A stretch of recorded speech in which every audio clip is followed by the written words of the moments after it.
হ্যাঁ রে, পরীক্ষা কেমন হলো? পরীক্ষা দেখো, পরীক্ষা কেমন হয়েছে সেটা জানতে গেলে আগে জানতে হবে যে পরীক্ষা বলতে কি বোঝায়। পরীক্ষা হলো এমন একটি জিনিস যেটিকে সহজ ভাষায় বলতে গেলে বলতে হয় এটি একটি আইনসিদ্ধ আতঙ্কবাদী হামলা, যার কোনো রকমভাবে আইনি সহায়তা পাওয়া যায় না।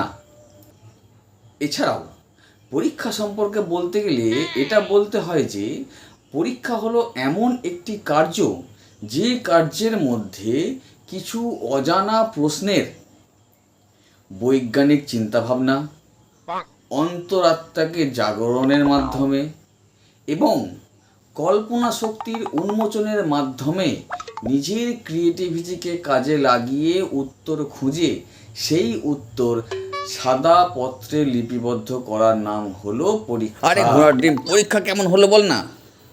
পরীক্ষা কেমন হয়েছে সেটা জানতে গেলে জানতে হবে পরীক্ষার এই যে মান সেটি সেটি কিসের ওপর নির্ভর করে। পরীক্ষার এই মান প্রধানত দুটি বিষয়ের ওপর নির্ভর করে। এক হচ্ছে আপনি কতগুলি এক্সট্রা সিট নিয়েছেন, আর 2 নম্বর হচ্ছে আপনি পূর্ণ মানের মধ্যে কতটা অ্যান্সার করে আসতে পেরেছেন।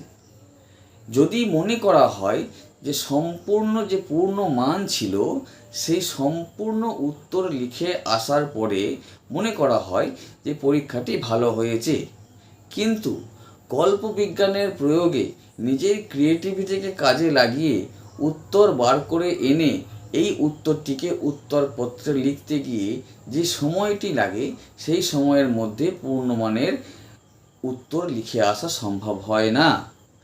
তাই মনে করা হয় পরীক্ষা ভালো হয়নি। পরীক্ষা একদম ভালো হয়নি।